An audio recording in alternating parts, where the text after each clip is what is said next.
Phone చేద్దాం. Phone చేసిండు.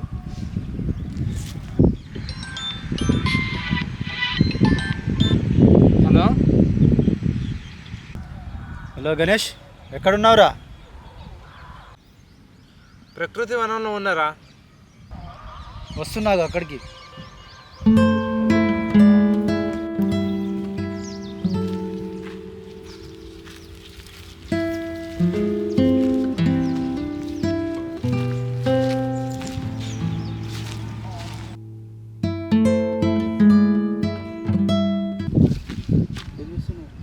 నేను అక్కడ వెతుకుతుంటా, ఇక్కడేం చేస్తున్నావురా?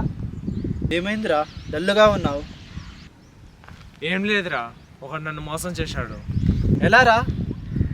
నా దగ్గర డబ్బులు తీసుకొని ఒకడు ఎప్పుడు ఇచ్చావన్నాడు రా. ఎవర్రా వాడు?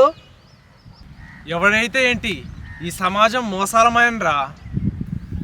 అలా అంటే ఎలారా? అందరూ అలా ఇవి ఉండర్రా. వరి మొక్కల్లో కలుపు మొక్కల్లా ఉంటారా అంతే. వరి మొక్కలో కలుపు మొక్క నువ్వంటున్నావు, కానీ కలుపు మొక్కల్లో వరి మొక్క బతుకుతుందని నేను అంటున్నాను. ఎలారా? ఈ సమాజాన్ని తీవ్రంగా ఆలోచిస్తే మటన్ షాప్కి వెళ్తే వాడు చచ్చిన గొర్రెనికి వస్తున్నాడో బతికిన గొర్రెనికి వస్తున్నాడో తెలియడం లేదు. పాలలో నీరు కల్తీ, తేనెలో బెల్లం కల్తీ, సహజంగా పండకుండా కార్బైడ్ కల్తీ. దళారుల కడుపు పండుతుంది కానీ తిన్నవారి కడుపు పండట్లేదు. సమాజాన్ని చూసి చూడనట్టు వదిలేయాలరా. ఎవడు ఏ విధంగా మోసం చేస్తాడో తెలియడం లేదు. ఇంకా ఎక్కడ ఉందిరా ఈ సమాజంలో న్యాయం? మనం పుట్ట ముందు నుంచే రూల్స్ పుట్టాయిరా, గుర్తుంచుకో. ప్రామిసర్ నోటు, దాని మీద రెవెన్యూ స్టాంపు, దాని మీద సంతకం, సాక్షుల వారి సంతకం. ఎందుకు అనుకుంటారు అందరూ? ఇలా జరుగుతాయనే రూల్స్ పెట్టారురా.